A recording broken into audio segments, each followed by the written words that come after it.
Hey guys, I'm Jen, and this is Altruistic Farmstead.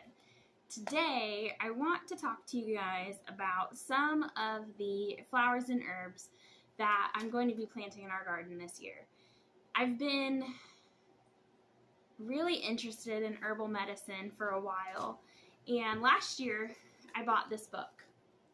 I'm sure that you guys have seen this all over Facebook, but the Lost Book of Herbal Remedies, you guys, if you're into self-sufficiency and herbal medicine, you've got to get this book.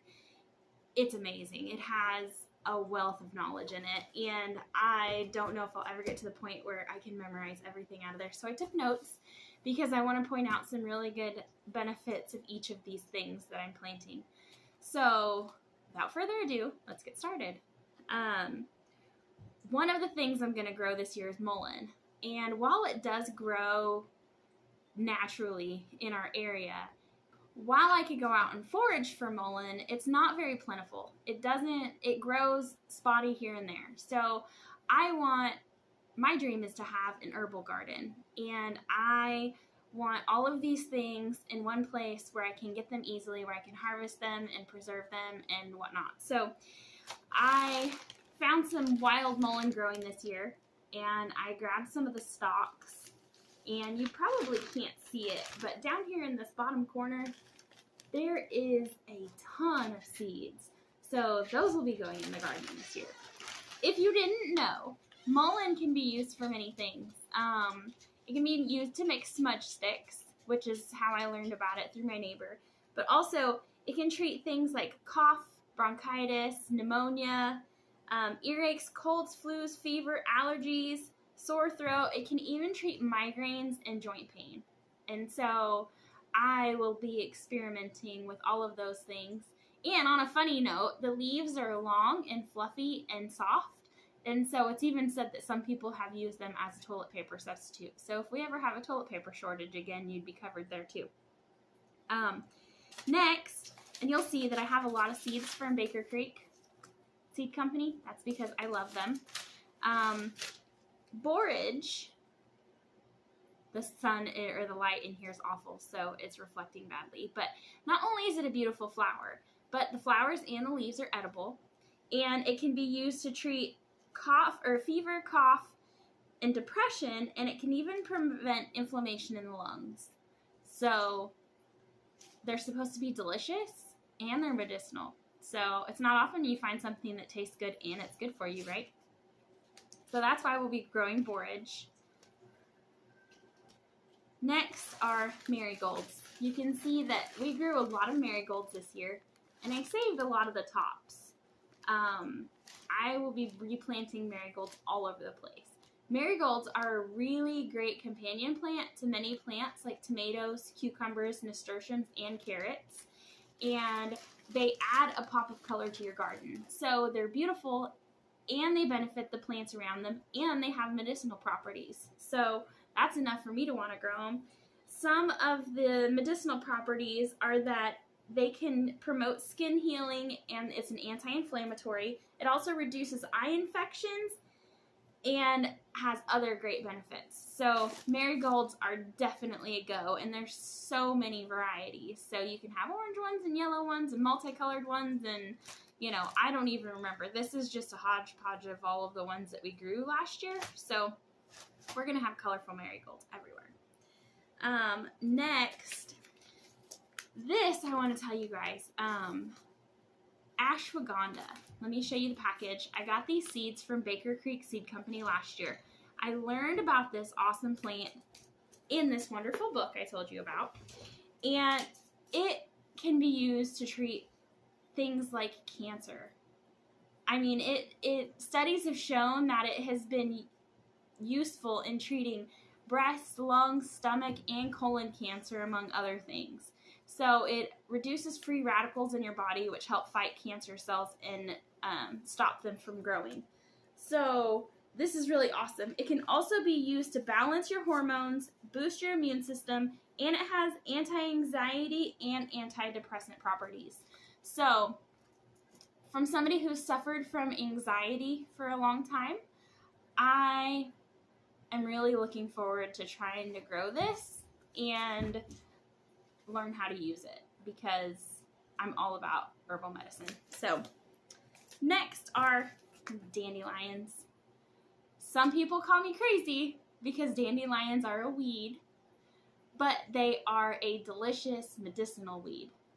And many people spend lots of money and time trying to get these out of their yard, but personally, we don't have any that grow in our yard. I mean, they are very, very few and far between. Last year when I ordered dandelion seeds, they were out of the traditional yellow, so I ordered these Japanese white from Baker Creek Seed Company, and I have yet to grow them. But if you didn't know, you can take dandelion flowers and bread them and fry them, and they're supposed to be really good. I haven't tried that yet. We found a bunch of dandelions and we picked them at Wiley's mom's house, and I made dandelion jelly out of it. And y'all, that stuff was amazing. It tasted like honey in a jar. It was so good. And so, but dandelions are also used to promote liver function, and they can be a diuretic and help detoxify the body. They can also be used to treat things like osteoporosis, regulate blood sugar, UTIs, they help with UTIs, and they can boost the immune system. They treat hypertension, anemia, and arthritis.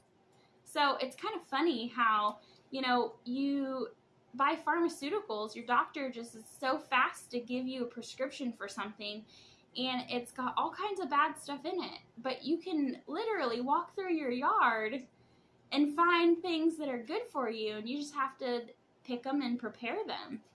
And it's something that God put there for us to use. So we're definitely going to be having dandelions. I didn't know this till last year, but there's the traditional yellow dandelions that you find in your yard. But there's also these Japanese white ones, and there's pretty pink ones too that I couldn't get my hands on last year either. So next,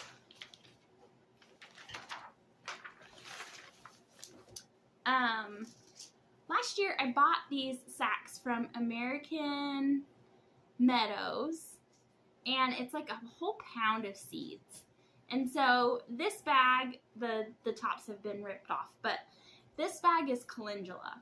Calendula is not only a very beautiful flower, but I plan on making a future salve out of it.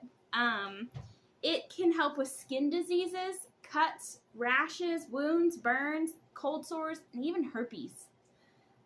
It can help with chicken pox, and it's anti-aging and produces collagen. So it can soothe muscle spasms, and it can heal ulcers and hemorrhoids. And that's not even it. Like, if you got this book, or if you Google it, you can see that calendula is like a miracle flower, and it's beautiful growing in your garden. So, and I didn't look this up, but I believe I've read before that it's a good companion plant for a lot of other plants too. Echinacea. Many of you know of Echinacea, I'm sure. It's something that you can buy as an herbal supplement in the store. It's not uncommon at all. And it's a really pretty flower. It stimulates the immune system and has anti-inflammatory and pain relieving properties. It also helps with UTIs, colds and flus, allergies, bug bites. Can be used on burns and wounds. And in this book over here, it says that you can even use it on snake bites. So I don't know about you guys, but we usually have a lot of snakes on our property in the summertime when it gets warm outside. So you can make a poultice out of this and put it on the snake bite, and it's supposed to help. So I haven't tried that yet, obviously, but I'm keeping it in the back of my mind in case any of the kids ever get, bit by a snake or whatever. And last but not least is red clover. Another I bought from American Meadows because you can buy these kinds of seeds in bulk. And I mean, this is bulk considering, this is a normal seed packet. And you get like 10 seeds in here, and you get several pounds of seeds in here. And so red clover, I've always heard, was good for easing symptoms of menopause or like menstruation. And with 2 young girls in the house, And myself, I mean, we go through a lot of Midol, so we could use this in a tea or something. It also helps with osteoporosis, cardiovascular health, skin conditions, and it helps with eczema and psoriasis. So I know a lot of people that suffer from psoriasis, and I would probably make a future salve out of red clover also. So keep an eye out for that. I don't know. That might be far in the future. I don't know yet. But anyway, I don't want to take up too much of your time today. I just wanted to go over a quick list of a few of the herbs and flowers and plants and stuff that I'm going to be planting in our garden this year. Because here's my seed collection, and you can see that there are a lot in there. And a lot of them are from Baker Creek. So I even have some of these like heirloom bags that come with a whole bunch of them in there. So I'll be making future videos on some other things that I'm growing. I'm probably going to have to do a video on just tomatoes because I have that many varieties of tomatoes that I want to plant this year. We are definitely tomato fans. So anyway, if you want to know more about these herbs that I talked about today, you should get this book.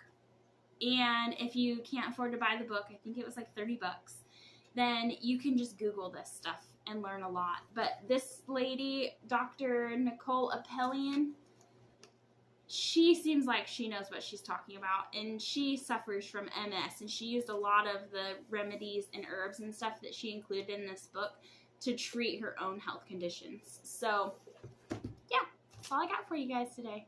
I hope you enjoyed.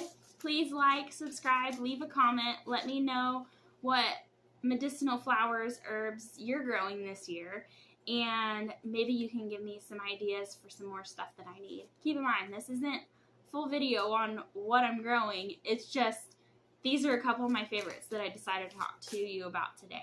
So with that, I hope you have a blessed day.